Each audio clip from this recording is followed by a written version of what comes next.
নমস্কার। আজকে এমন একটি বিষয় নিয়ে আলোচনা করব যে জ্যোতিষের যারা স্টুডেন্ট বা জ্যোতিষ প্রেমী মানুষ তাদের কাছে আজকের বিষয়টি কিন্তু একদম অন্যরকম লাগবে তাদের। রাহু কে নিয়ে আজকের আমাদের অনুষ্ঠান। রাহু আপনার জন্মছকের মধ্যে রাহু কাকে গ্রাস করছে, কথাটা কেমন যেন শুনতে লাগলো না? যে আপনার জন্মছকের মধ্যে রাহু কাকে গ্রাস করছে, কাকে খাচ্ছে আর কি। আপনারা ভাববেন এটা আবার কেমন ধরনের কথা।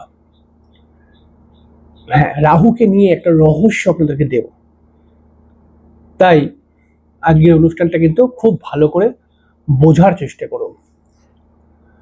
দেখুন, জ্যোতিষশাস্ত্র মতে আমরা জানি যে প্রত্যেকটি ভাবের দ্বিতীয় ভাবই হলো সেই ভাবটির মুখমণ্ডল।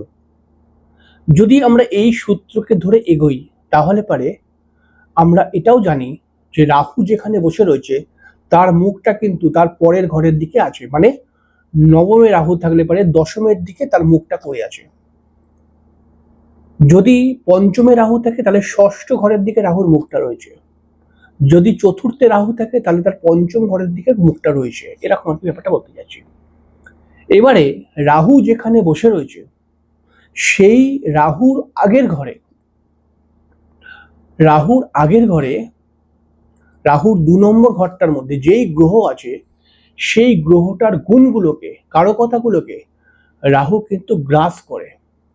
এটা আপনারা প্র্যাকটিক্যালি মিলিয়ে দেখে নেবেন।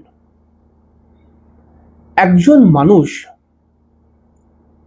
তার চন্দ্র বৃষ রাশির মধ্যে অবস্থান করছে এবং সেটা কিন্তু লগ্নের নবম স্থান, এবং নবম স্থানের অধিপতিও জন্মচক্রের মধ্যে উচ্চস্থ। তাহলে আমরা বলতে পারি যে তাহলে চন্দ্র ভালো, চন্দ্র নবম ঘরে বসে রয়েছে, চন্দ্রের মতো গ্রহ উচ্চস্থ হয়ে রয়েছে, তাহলে চন্দ্র ভালো। কিন্তু সেই লোকটার সঙ্গে যখন কথা বলি, লোকটা বলছে যে দাদা আমার মানসিক টেনশন এত বেশি যে রাত্রিতে আমার ঘুম আসে না, প্রতিটা মুহূর্তে যেন ভয় ভয় লাগে, এই কিছু হয়ে যাবে না তো, এই কোনো সমস্যা এসে যাবে না তো, এরকম একটা ব্যাপার। সারাক্ষণ সংসারকে নিয়ে টেনশন, ঝামেলা, মনকে কখনো শান্ত করতেই পারি না, সবসময় মনে খারাপ খারাপ চিন্তা ভাবনা আসে। এছাড়াও দেখতে পাওয়া যায় যে মানে বলছে এছাড়াও কিন্তু আমার রাত্রিবেলা ঘুমই আসতে চায় না, রাত্রি প্রায় 2:30-3টে অব্দি আমি জেগে থাকি। এবারে আমি দেখলাম তার জন্মছকের মধ্যে দেখলাম যে তার চন্দ্র তো খুব ভালো আছে, তাহলে মনের মধ্যে এত সমস্যা আসছে কি করে? তখন ছকটাকে আমি একটু বেশি করে অধ্যয়ন করলাম।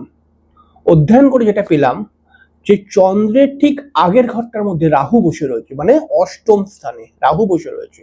তাহলে রাহুর দ্বিতীয় ঘর, রাহু যদি অষ্টমে থাকে রাহুর দ্বিতীয় ঘর মানে নবম ঘর, সেই নবম ঘরের মধ্যে চন্দ্র বসে রয়েছে।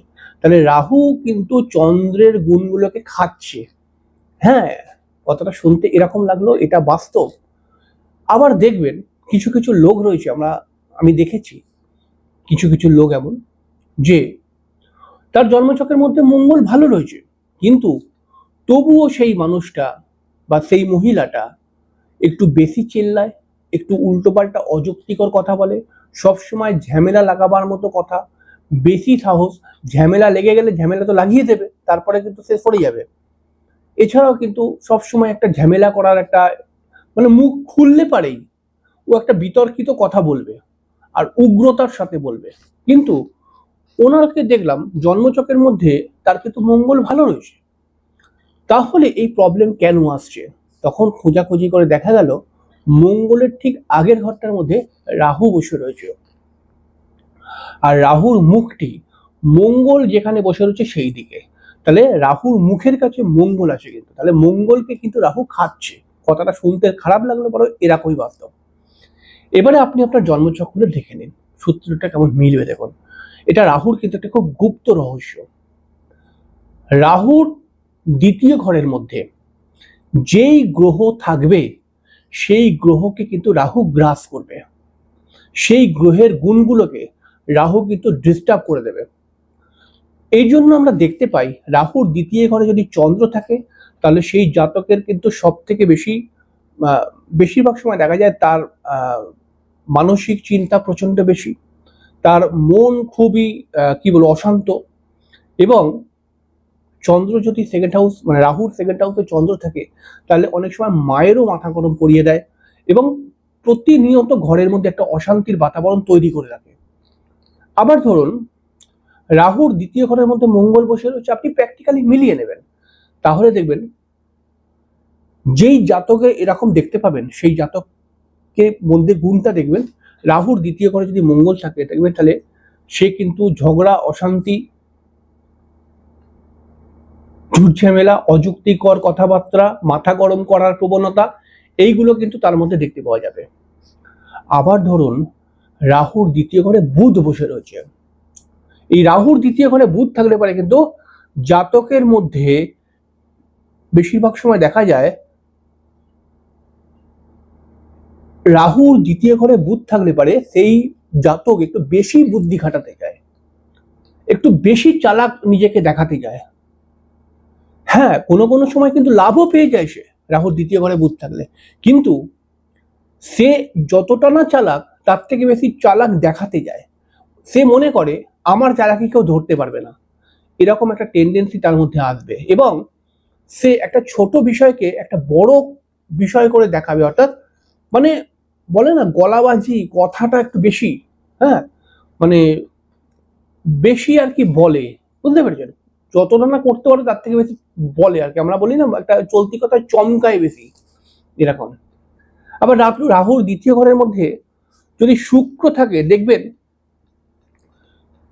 জাতক শুক্রটি ধরুন রাহু ভালো রয়েছে জন্মছকের মধ্যে খুবই, কিন্তু রাহুর দ্বিতীয় ঘরে রয়েছে, দেখে নেবেন আপনি মিলিয়ে নেবেন সেই জাতক একাধিক প্রেম করবে এবং একাধিক প্রেমের মধ্যে ধোঁকা পাবে, একাধিক প্রেম তার কেটেও যাবে এবং বিবাহিত জীবনের সুখ সে কিন্তু পাবে না।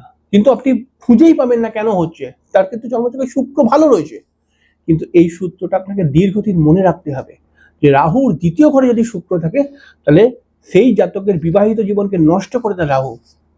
রাহুর দ্বিতীয় ঘরে যদি বৃহস্পতি থাকে দেখবেন সেই মানুষটা একটু বেশি জ্ঞানী নিজেকে দেখাতে যায়, সেই মানুষটা কতটা পুজো আচ্ছা জানে এটা অন্য বিষয়, মানে এটা পুজো আচ্ছা জানে কিনা এটা আদৌ জানে কিনা এটা অন্য বিষয়, মানে সে কিন্তু দেখাবে যে আমি কত বড় পূজারী। বৃহস্পতি রাহুর দ্বিতীয় বৃহস্পতি থাকলে সে কতটা জ্ঞানী এটা না দেখে আপনি দেখবেন তাকে, মানে আপনাকে দেখাবে যে সে প্রচুর জ্ঞানী সব জানে, সে এমন কথাবার্তা বলবে আপনাকে। অর্থাৎ বৃহস্পতির গুণগুলোকে নেগেটিভ করে দেওয়ার চেষ্টা করবে রাহু। সে কি করবে এমন একটা লৌকিকতা পয়সা খরচা করবে যাতে মনে হবে সে একদম সায়েন্সার রাজার বেটা, কিন্তু তার হয়তো ঘরেতে রান্না হচ্ছে, এটা একটা মানে ঘর চলছে না পয়সার কারণে, এরকম হয় না। রাহুর দ্বিতীয় ঘরের মধ্যে রবি থাকলে পারে জাতকের মধ্যে যদি যোগ্যতা কমও থাকে, জাতকের মধ্যে যদি যোগ্যতা কম থাকে তবুও জাতক নিজেকে একটু বড় বড় বলে মনে করবে। সেই চলতি কথা বলতে গেলে পারে কিছু মনে করবেন না, কিন্তু আমার একটা উদাহরণ মনে পড়ছে যে টিএমসির কিছু নেতা রয়েছে, সবাই নয়, যাদের মধ্যে কোনো যোগ্যতা নেই। আমি এরকম বহু নেতাকে চিনি, কোনো যোগ্যতা নেই, কোনো মিনিমাম পার্টটুকু নেই, কিন্তু তারা এমন ভাবে চলাফেরা করতো মানে মনে হতো কত জ্ঞানী, কত এডুকেশন রয়েছে তাদের মধ্যে, কত মানে সম্মানীয় ব্যক্তি, হ্যাঁ এরকম ওদের আবভাব ছিল। এইটা হচ্ছে রাহুর পরের হাউসে যদি রবি থাকে এরকম হতে পারে। এবার ধরুন অনেক মানুষের মনের মধ্যে একটি প্রশ্ন আসছে যে ধরুন রাহুর দ্বিতীয় ঘরে যদি কোনো গ্রহ না থাকে তখন কি হবে? আপনি তো বললেন রাহুর দ্বিতীয় ঘরে যেই গ্রহ থাকবে সেই গ্রহের গুণগুলোকে রাহু ডিস্টার্ব করে দেবে। আমি তো দু চারটে কথা বললাম, আপনারা আরো অনেকটা ভেবে নেবেন। এবার ধরুন রাহুর দ্বিতীয় ঘরে কোনো গ্রহই নেই, তখন কি হবে? অনেকের তো ছকে এরকম আছে। তাহলে রাহুর দ্বিতীয় ঘরটি কোন রাশি আগে দেখুন, বা রাহুর দ্বিতীয় ঘরটির অধিপতি গ্রহ কোন গ্রহ দেখুন, ওই গ্রহটাকে রাহু কিন্তু খেয়ে নেবে, ওই গ্রহটার গুণটা, ওই গ্রহটা জন্মছকে যেখানেই থাকুক। হ্যাঁ, রাহুর দ্বিতীয় ঘরের মধ্যে যদি কোনো গ্রহ না থাকে তাহলে দ্বিতীয় ঘরটিতে একটা কোনো রাশি হবে নিশ্চয়ই। যদি কর্কটের ঘরে রাহু থাকে তাহলে সিংহ রাশির ঘরটা মনে করেন ফাঁকা, তাহলে সিংহ রাশির অধিপতি রবি। মকর রাশির মধ্যে রাহু থাকলে পারে মকর রাশির সেকেন্ড হাউসটা কুম্ভ রাশি, কুম্ভ রাশির অধিপতিও শনি। তাহলে আপনি বলবেন রাহু শনির ঘরে থেকে আবার কি শনিকে খাবে? হ্যাঁ, রাহু যেখানে বসে রয়েছে তার পরের ঘরে যদি খালি থাকে তাহলে সেই ঘরের মালিককে রাহু গ্রাস করবে এবং অটোমেটিক্যালি দেখবেন মকর রাশির মধ্যে রাহু রয়েছে মনে করা যাক, তাহলে আর কুম্ভ রাশির ঘরের মধ্যে কোনো গ্রহ নেই। আপনি সেই ব্যক্তিকে খুঁজে খুঁজে দেখবেন মকর রাশির ঘরে রাহু রয়েছে, তাহলে এই রাহুটা কুম্ভ রাশির ঘরে কোনো গ্রহ নেই, কিন্তু কুম্ভ রাশির অধিপতি শনি তাকে গ্রাস করবে। এর ফলে আপনি দেখতে পাবেন সেই মানুষটির মধ্যে আলস্যবোধ রয়েছে, সেই মানুষটি একটু মানে দিলে কাজ করে, সেই মানুষটার মধ্যে মাঝে মধ্যে ওভার কনফিডেন্স, মিথ্যে ওভার কনফিডেন্স চলে আসে। সেই মানুষটা মনে করে এখন তো শুয়ে ঘুমাই, পরে আমি সব ম্যানেজ করে দেবো, ঠিক আছে। সেই মানুষটার মধ্যে দেখবেন যে কোনো কাজ করার প্রথমে আগ্রহ তো আছে কিন্তু পরবর্তী সময় কিন্তু ওটা ডিলে হয়ে যায়। সেই মানুষটাকে দেখবেন যে সেই মানুষটার কিছু না কিছু শারীরিক সমস্যার সঙ্গে কানেক্টেডই হয়ে আছে।